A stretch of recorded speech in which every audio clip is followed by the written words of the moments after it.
Hey guys, how's it going? I'm Angus. I'm Alex. And today we're going to be talking about the Batman Telltale Series.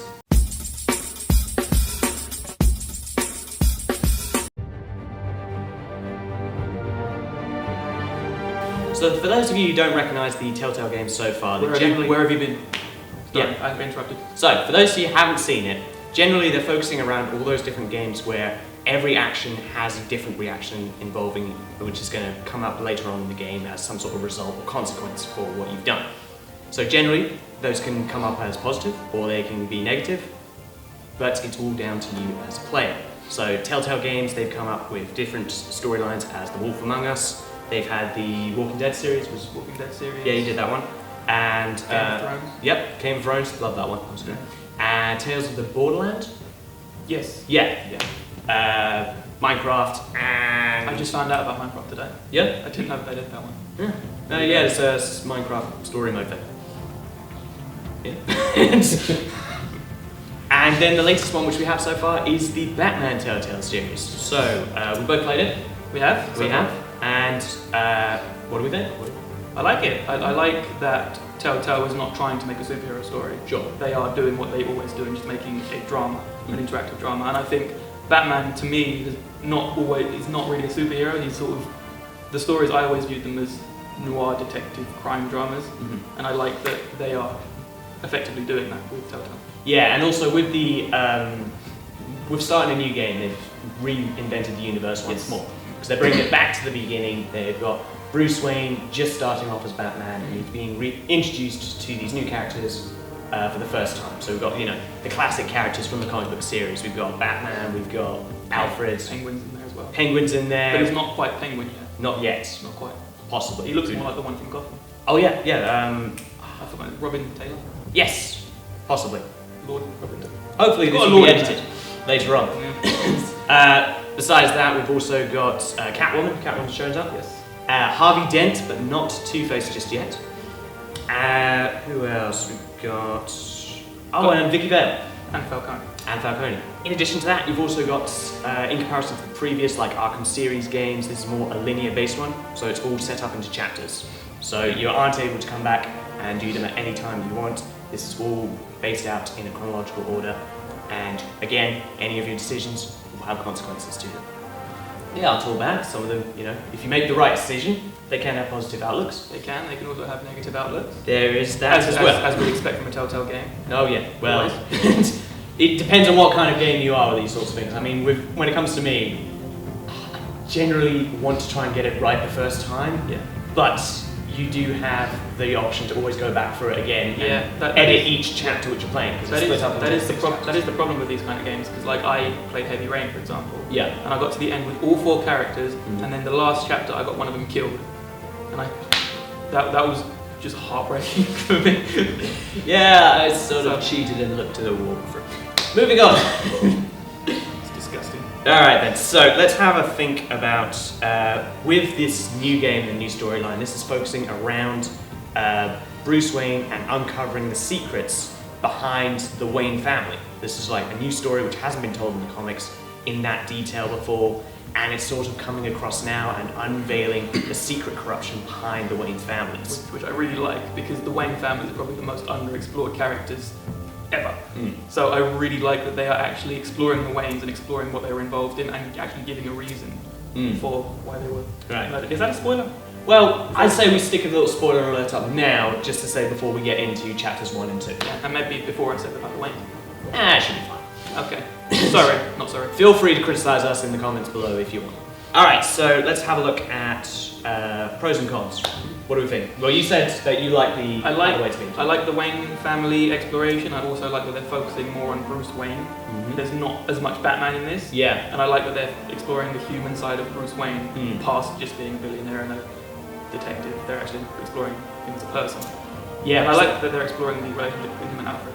Yeah, because that's really sort of affecting how I'm playing the game at the moment, because I've got this whole idea that depending on the decisions which you're making, there is a chance that you may reveal that Bruce Wayne is Batman. And so you've got to be really careful on what you say to different people about your perception of Batman, the information which you know, and the information which you are giving to different characters. In addition, we're also thinking about the tension in the gameplay as well. Yes. That's the one thing which had me on my seat from Chapter 1 and now into Chapter 2, and still looking forward to Chapter 3. Yes, there is a lot of tension, but I still feel like even for a Telltale game, I feel like my input is a little bit limited. Right. Even in terms of a Telltale game. Okay. I mean, there is still a lot of tense moments and all that, but a lot of the time feel like I'm watching, Right. pressing a couple of buttons here and there. Yeah. But I'm still enjoying it. Yeah. I would say very similar. I am just, on the edge of my seat. On the edge of my seat anytime. Seat. You're on the edge of your sheet. Yes. Go pick up that sheet. Well, if I have a sheet on the seat, then I shall. Also, I mean, you've got to think about the definite addition which you have with trained actors and voice actors when it comes to this game. I mean, you've got Troy Baker as the Batman. He's everywhere, Troy Baker. He's everywhere. Absolutely and everywhere. Rightly deserved, because this guy's, I loved him in the Arkham City with Two-Face, and then in Arkham Origins as the Joker himself. Yes. And then on into Uncharted. Uncharted, he played Nate's brother. Yes, Sam. His name's Sam. Yeah, it was Sam. And then Last of Us as well, Bioshock a couple of years ago. Sure. Everyone.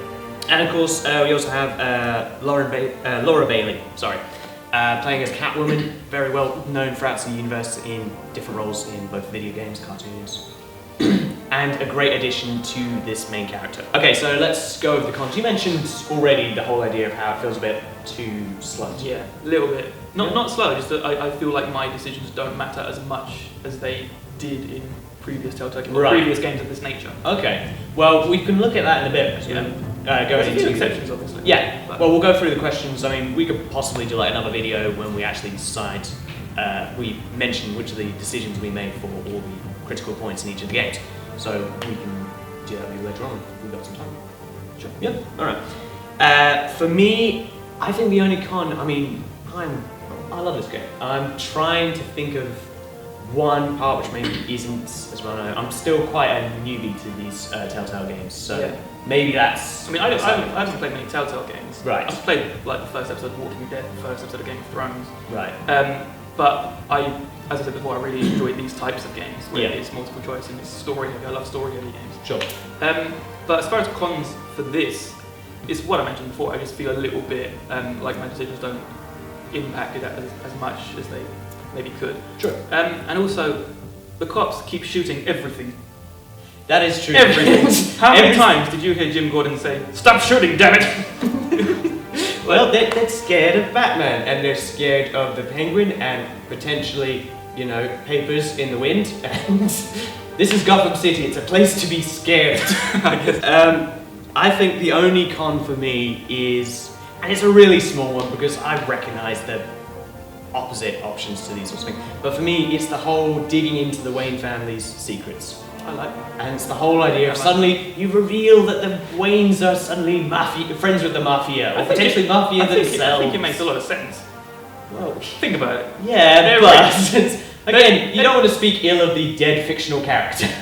No, but it gives them some depth that they never had before, so I'm enjoying that. Alright then. Well, to be fair, it's not confirmed yet. We're only on chapter 2 at the moment, so it may turn out that maybe it was all just a dream sequence. Don't do that. That's really annoying when that happens. I kind of hope they are involved in the match. I think that's interesting. It just makes them interesting. Yeah. Because they weren't anything interesting before. I suppose, and then it's giving something for Bruce to stand for, demonstrating he's better. So let's finish off with future chapters. What do you want to see? What do you want to see next? I mean, we've got the Children of Arkham who are sort of being introduced now. Do we know anything about them? Is there any hints so far? I don't know. They sort of introduced it quite late in chapter 2. Mm. So I don't know. I just hope that the story continues to be interesting. Sure. I mean, I'm not really sure what I want from future episodes. Yeah. Honestly. As far as I'm concerned, there's a part of me which really would hate this, but at the same time, I want to see more difficult decisions from Batman, because this is all about almost trying to tear down the legend. Yeah. This is the entire universe of Batman, is the idea of one man standing against chaos. Yeah. And that's what we want to see. Yeah, as far as difficult decisions in the first 2 chapters, but I think there was maybe 3. Okay. So, but I know there were a few more, chapters. but we'll probably look at that later on. Second video. I know it's only 2 chapters, but there are a few things here, and I bet they're going to sort of build up into something else. I want to also see the idea of difficult to explain. With the development of Batman, I also want to see his relationships sort of developing as well. I want to see what's going to happen with him and Catwoman. Yeah. Is Harvey going to find out? Is there going to be, a big exposure there? Yeah, I do like that as well, that we're actually exploring the early stages of his relationship with various villains. Like he was childhood friends with Oswald, and he's helping Harvey with his campaign.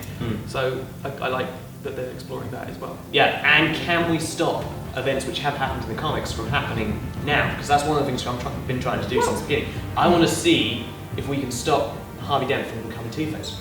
I want to see if we can actually make him the White Knight of Gotham, the District Attorney, the Mayor, which Gotham deserves. I mean, this is a completely new story. Yeah, exactly. We could have that happen, but what cost? Could this mean the end of the Batman if we want to get Harvey Mr. Mayor? How many episodes do they normally do? About 6 episodes? 6. Yeah. Okay. So we've still got a bit of way to go, but we're always looking forward to seeing what's going to come next. Alright guys, thanks very much for watching. I've been Angus. I've been Alex. And we'll see you again next time.